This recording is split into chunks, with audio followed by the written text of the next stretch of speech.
अध्याय 7 श्लोक 21 भागवत गीता। यो यो याम याम तनु भक्तः श्रद्धार्चितुम् इच्छति तस्य तस्याचलां श्रद्धां ताम एव विददामि अहम्। अनुवाद। जो सकामी भक्त जिस देवता के स्वरूप को श्रद्धा से पूजना चाहते हैं, उस भक्त की मैं उस ही देवता के प्रति श्रद्धा को स्थिर करता हूँ। व्याख्या। इस श्लोक में योगेश्वर श्री कृष्ण अर्जुन को समझा रहे थे कि परमात्मा के किस नाम को भजकर मनुष्य आध्यात्म की यात्रा पर निकलता है, यह महत्वपूर्ण नहीं है। महत्वपूर्ण है तो वह परमात्मा को श्रद्धा के भाव से भजे।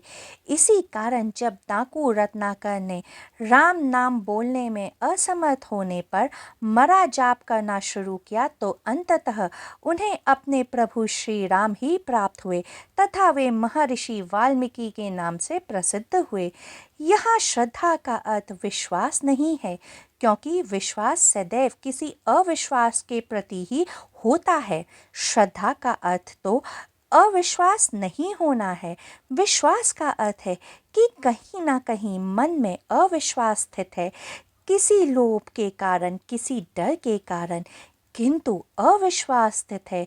चाहे मनुष्य उसे विश्वास की झूठी परत के पीछे छुपाना चाहे, किंतु अविश्वास तो उपस्थित है। धर्म की यात्रा पर, आध्यात्म के मार्ग पर परमात्मा की खोज में विश्वास का कोई स्थान नहीं है, केवल श्रद्धा का स्थान है।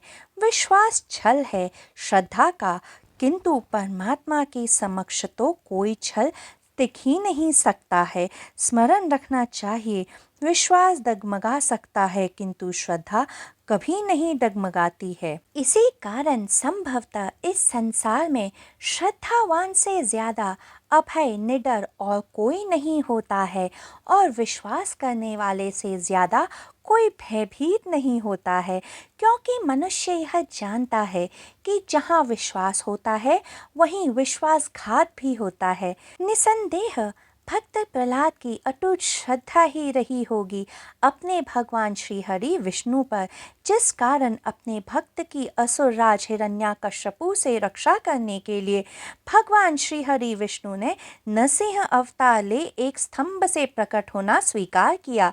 निसंदेह देवी पार्वती को अटूट श्रद्धा होगी अपने भगवान शिव पर कि जब स्वयं शिव भेष बदलकर शिव निंदा करने उनके सामने प्रकट हुए, उन्होंने उनकी भी एक ना सुनी, और इसी कारण उन्होंने शिव को अपने पति रूप में प्राप्त किया।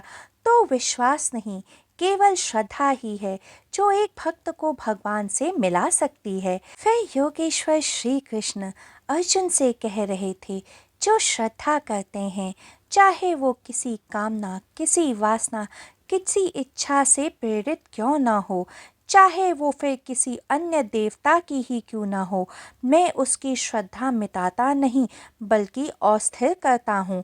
तो यह वह दूसरा मार्ग है जो योगेश्वर श्री कृष्ण अर्जुन को बता रहे थे। पहला मार्ग जो श्री कृष्ण ने बताया वह यह था कि छोड़ दो कामनाएं, वासनाएं, इच्छाएं, क्योंकि ये सब मनुष्य को परमात्मा से दूर ले जाती हैं। छोड़ दो अन्य देवताओं को, क्योंकि ये मनुष्य को मोक्ष प्रदान नहीं कर सकते हैं। आओ मुझ परमात्मा के पास सब कामनाएं, वासनाएं, इच्छाएं छोड़कर, वही शाश्वत मुक्ति है, मोक्ष है। दूसरा मार्ग श्री कृष्ण अर्जुन को बता रहे थे कि मैं मनुष्य के ही देवता में उसकी श्रद्धा को स्थापित करता हूँ, क्योंकि आज यदि श्रद्धा किसी अन्य देवता में स्थापित हो जाएगी तो कल एक पग आगे बढ़कर परमात्मा में भी स्थापित हो सकती है।